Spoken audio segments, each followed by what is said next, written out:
In the annals of human cruelty, few names inspire the same visceral dread as Vlad III of Wallachia. While history remembers many tyrants for their conquests or political machinations, Vlad earned his place in infamy through something far more sinister. The methodical perfection of human suffering. His reign was not measured in territories gained or enemies defeated, but in the screams that echoed from his forests of the impaled. The man who would become known as Vlad the Impaler ruled during one of Europe's most turbulent periods, when the Ottoman Empire pressed relentlessly into Christian lands. Yet even in an age accustomed to brutality, Vlad's methods shocked both allies and enemies alike. He transformed punishment from mere justice into theatrical horror, turning execution into an art form of prolonged agony. What drove a man to such extremes? Was it madness, calculated strategy, or something darker still? The truth lies buried beneath centuries of legend and propaganda, where the line between monster and protector becomes impossibly blurred.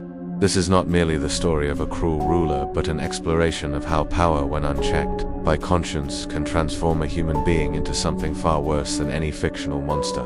To understand Vlad's cruelty, we must first understand his world, a realm where survival demanded brutality and where the weak were consumed by forces beyond their comprehension. Yet even by the standards of his time, Vlad's methods were unprecedented. In their creativity and calculated horror, his legacy would eventually inspire literature's most famous vampire. But the real Vlad Dracula was far more terrifying than any fictional creation. The story that unfolds is not for the faint of heart. It's a journey into the darkest corners of human nature, where political necessity meets pathological sadism and where the pursuit of power transforms a man into history's most innovative architect of suffering.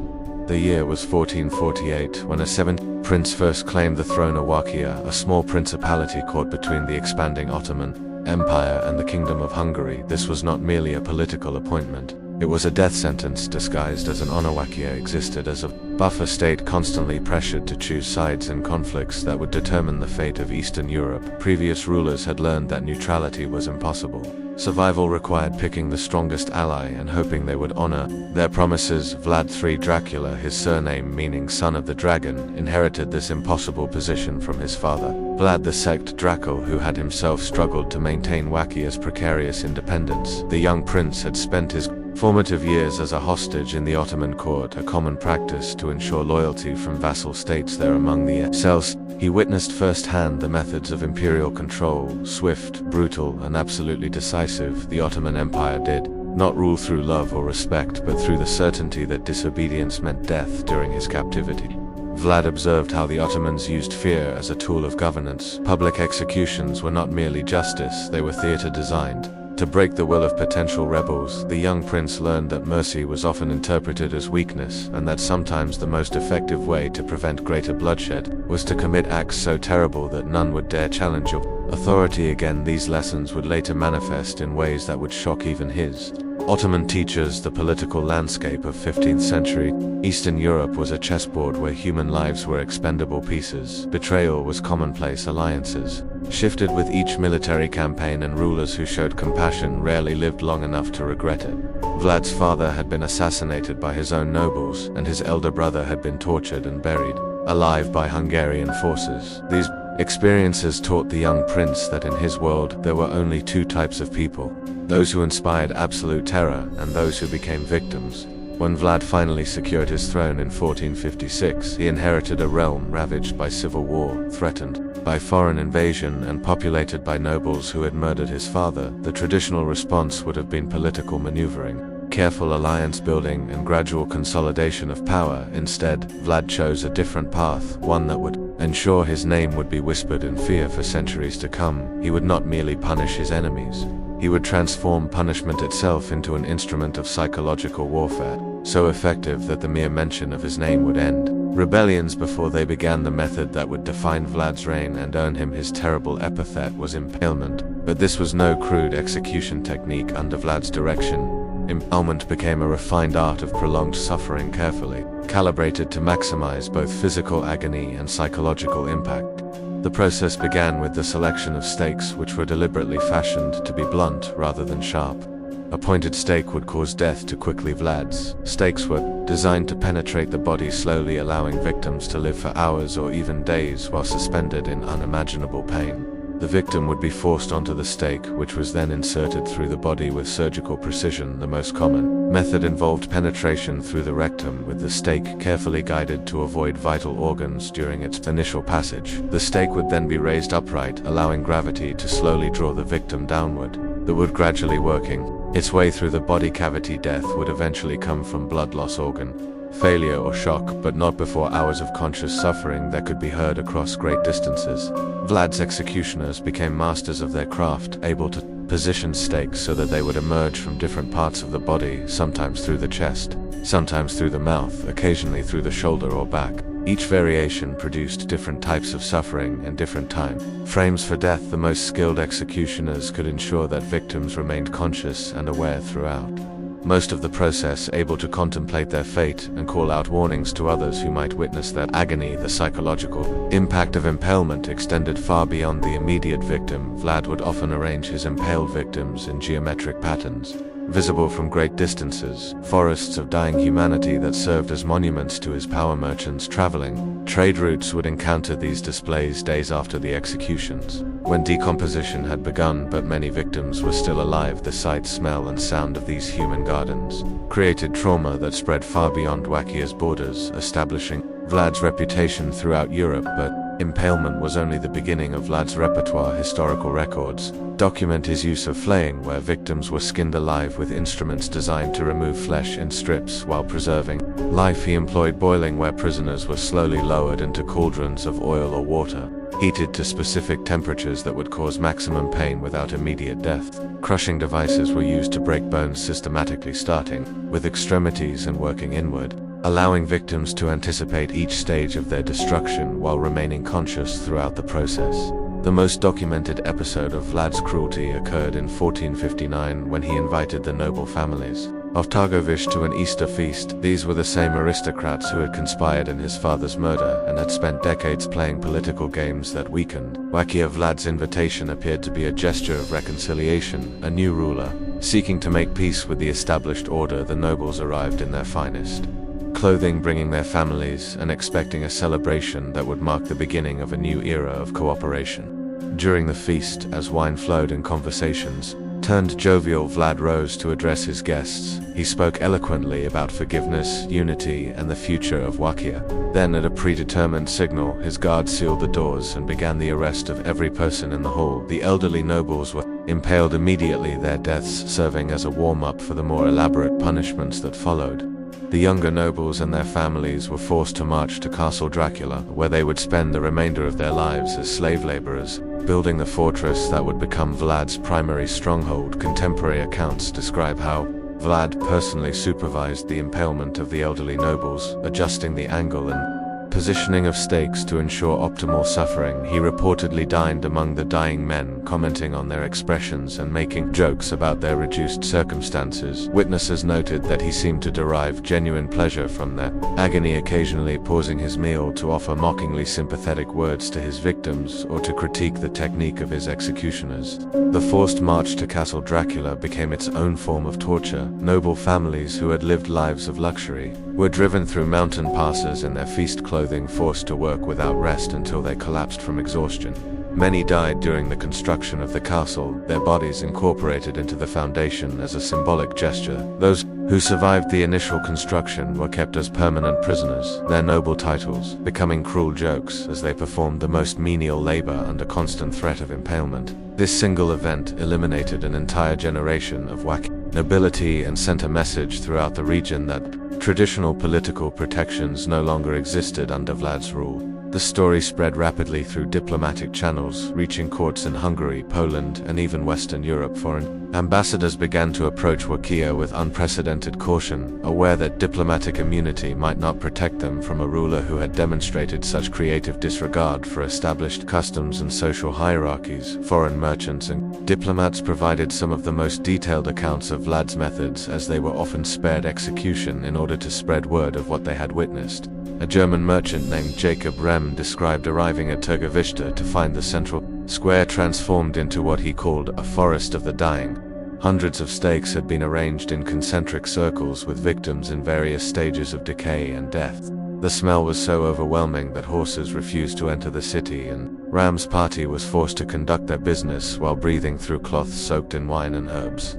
Sultan Mehmed, the second conqueror of Constantinople and one of history's most ruthless military leaders, reportedly turned back from an invasion of Wurkia after encountering a field containing 20 impaled Ottoman prisoners. The Sultan, who had witnessed countless atrocities during his campaigns, was said to have remarked that he could not make war against a man who surpassed the devil himself in cruelty.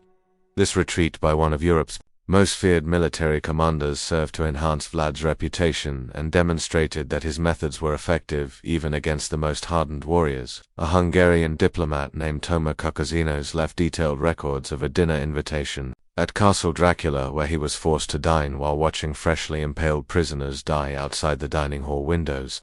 Vlad reportedly asked his guest whether the smell bothered him, and when Kukazinos admitted it did, Vlad offered to have him impaled higher up where the air might be fresher. The diplomat realized this was not entirely a joke, and spent the remainder of the meal praising the effectiveness of Vlad's justice system. Perhaps the most chilling account comes from a Saxon chronicler who described Vlad's treatment of captured Ottoman soldiers rather than simply executing them. Vlad would select a few to be released unharmed, ensuring they would return to Ottoman territory with detailed accounts of what they had witnessed. These survivors became unwilling ambassadors of terror, their testimonies more effective than any military victory and discouraging future invasions.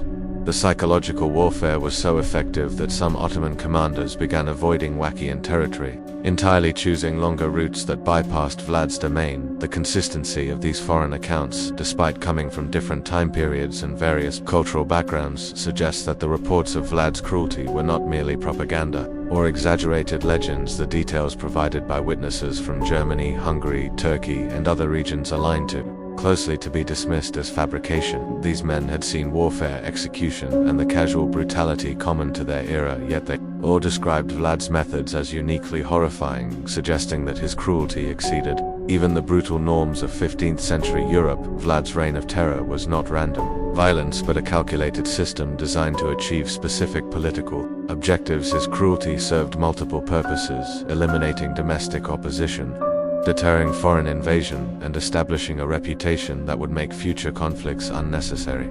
In an era when military strength was often determined by the size of armies and the wealth of treasuries, Vlad discovered that reputation alone could be more effective than conventional power. His methods were theatrical because the theater itself was the weapon. The systematic nature of Vlad's violence becomes clear when examining his treatment of different social classes and ethnic groups. Bojars who challenged his authority faced the most elaborate punishments, their suffering designed to demonstrate the futility of political opposition. Foreign merchants who cheated or showed disrespect were punished in ways that would be remembered and reported throughout the trading networks of Eastern Europe. Religious minorities and ethnic groups perceived as disloyal faced collective punishment designed to ensure community compliance. Vlad's use of impalement as a primary execution method was particularly strategic. Unlike hanging or beheading, which were quick and could be ignored by distant observers, impalement created long-lasting displays that served as permanent warnings. The victims remained visible for weeks, their decomposing bodies serving as monuments to Vlad's power long after the initial punishment. Travelers encountering these displays days or weeks later would carry the memory for the rest of their lives, spreading Vlad's reputation far beyond his realm's borders. The economic impact of Vlad's methods was substantial and intentional. By eliminating corrupt merchants through spectacular punishments, he temporarily reduced trade corruption and increased tax revenues. By terrorizing potential rebels into submission, he reduced the costs associated with maintaining large standing armies or building extensive fortifications. The fear he generated functioned as an invisible army patrolling his borders and maintaining order without requiring payment or supplies. However, the long-term consequences of Vlad's approach proved problematic. While his methods were initially effective in consolidating power and deterring enemies, they also created a climate of paranoia that made normal governance nearly impossible. Subordinates were too frightened to provide honest counsel. Allies remained unreliable due to fear of eventual betrayal, and the general population lived in constant anxiety about arbitrary punishment. The system that had granted Vlad absolute power also isolated him completely, making him dependent on fear as his only tool of governance. The most notorious incident in Vlad's reign occurred in 1462 when he invited a group of Ottoman ambassadors to his court under the pretense of diplomatic negotiations.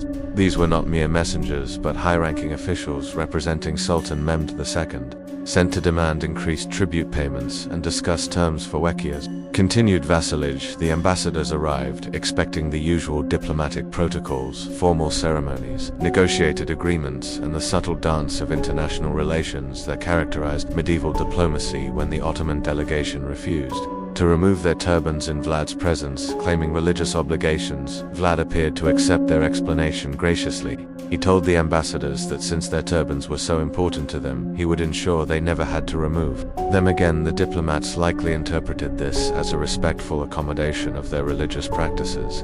Instead, Vlad ordered his guards to nail the turbans directly to the ambassadors' skulls using long iron spikes, permanently attaching the headwear to their heads. The ambassadors were then impaled while still wearing their spiked turbans, their death serving as Vlad's official response to Ottoman diplomatic demands. But the horror did not end with their execution. Vlad ordered the bodies to be displayed prominently along the main road leading to an Ottoman territory, positioned so that other diplomatic missions would encounter them before reaching the Wacchian court.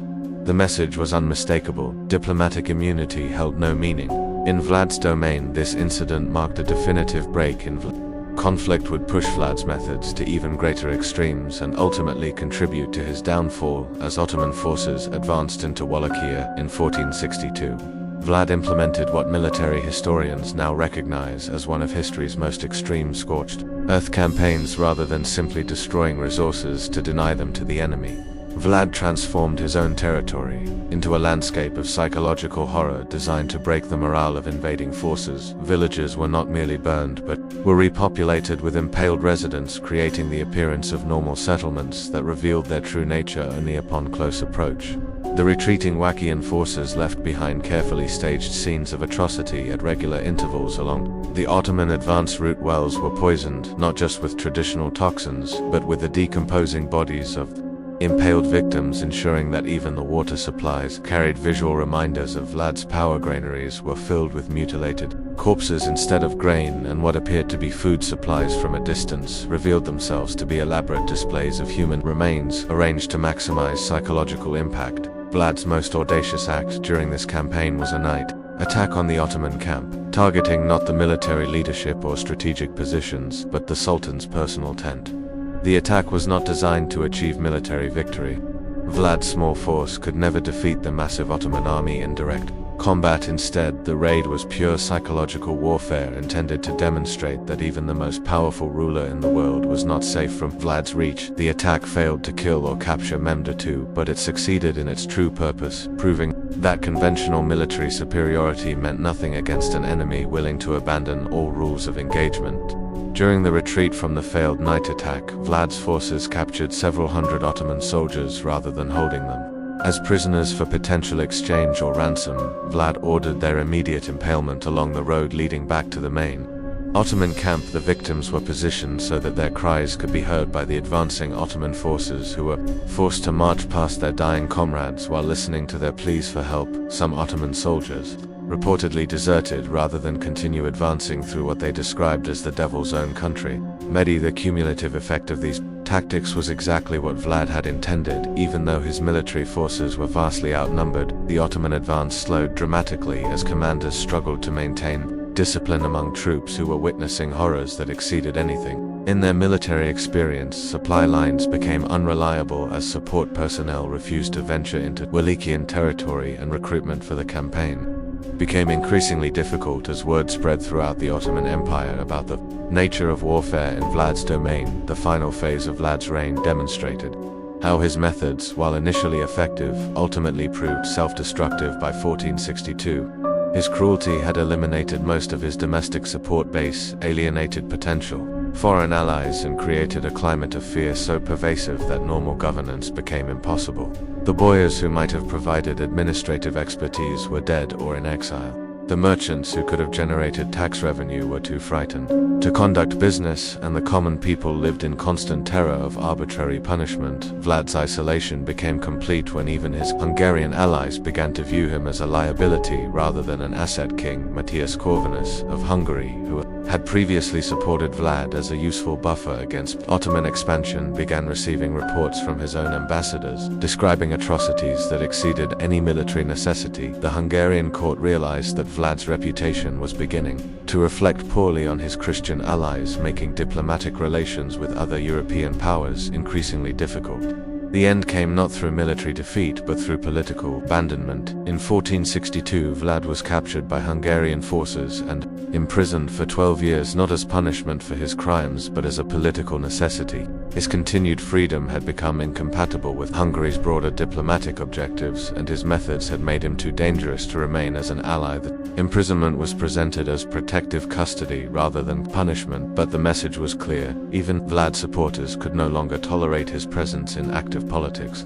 During his imprisonment, stories of Vlad's cruelty continued to spread throughout Europe, taking on increasingly legendary characteristics. German printing presses produced pamphlets describing his atrocities, often embellished for dramatic effect but based on documented accounts from surviving witnesses. These publications marked the beginning of Vlad's transformation from historical figure to cultural symbol, the real man disappearing behind a mythology of absolute evil that would eventually inspire Bram Stoker's Dracula. Centuries later, when Vlad briefly returned to power in 1476, his methods remained unchanged, but his effectiveness had diminished.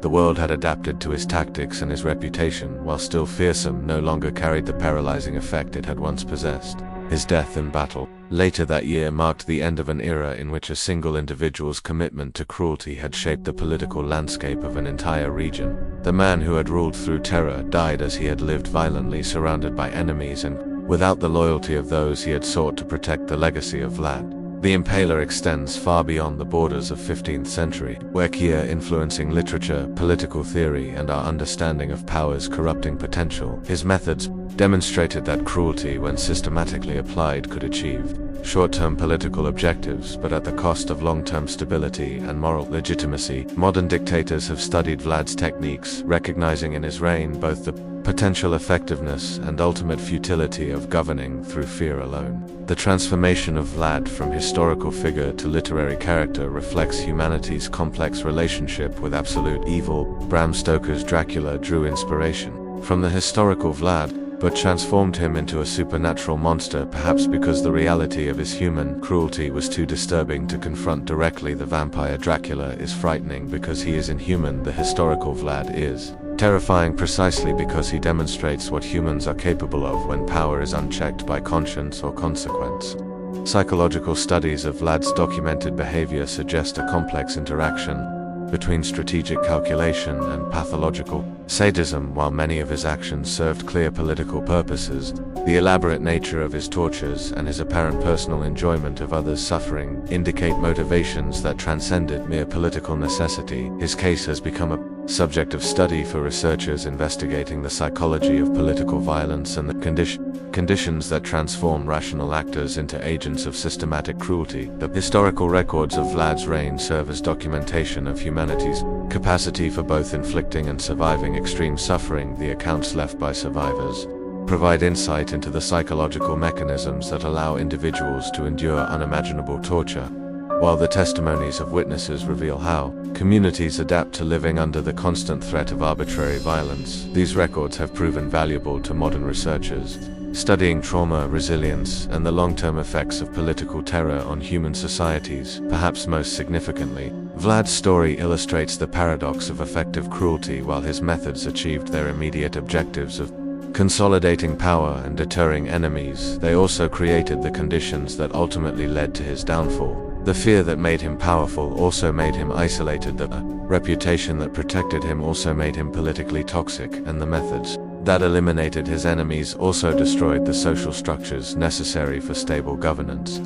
His reign serves as a historical case study in the self-limiting nature of power based entirely on fear and the inevitable consequences of abandoning moral constraints in the pursuit of political objectives. In examining the life and methods of Vlad the Impaler, we confront uncomfortable truths about human nature and the corrupting influence of absolute power, his story forces us to consider whether the capacity for such elaborate cruelty exists within all of us, waiting for the right combination of circumstances, opportunity, and justification to emerge. The historical record suggests that Vlad was not born a monster but was shaped by his experiences into something monstrous, raising disturbing questions about the malleability of human conscience under extreme conditions. The effectiveness of Vlad's methods, even as we recoil from their brutality, challenges our assumptions about morality and political necessity. His reign achieved its stated objectives. Domestic opposition was eliminated, foreign invasions were deterred, and political stability was maintained for over a decade. Yet the cost of this success was measured not only in the lives of his victims, but in the destruction of the social bonds and moral frameworks that make civilized society possible. His legacy asks us to consider whether any political objective can justify the deliberate infliction of such suffering, and whether power maintained through fear can ever be truly legitimate. The story of Vlad the Impaler serves as a warning about the fragility of the moral constraints that separate civilization from barbarism in our modern world, where technology has made both surveillance and violence more efficient than ever before. His methods remind us that the capacity for systematic cruelty remains present in human societies. The same organizational skills, technological innovation, and psychological insight that he applied to torture could easily be adapted to serve similar purposes in contemporary contexts. Perhaps most troubling is the recognition that Vlad's cruelty was not the product of madness or irrationality, but of a clear-eyed assessment of political reality. His methods worked because he understood human psychology better than his contemporaries, recognizing that fear could be more effective than affection, that reputation could substitute for military strength, and that the threat of extreme punishment could maintain order more efficiently than complex legal systems. This calculated nature of his cruelty makes it more rather than less frightening, as it suggests that such methods could be deliberately chosen by rational actors who conclude that the benefits outweigh the moral costs.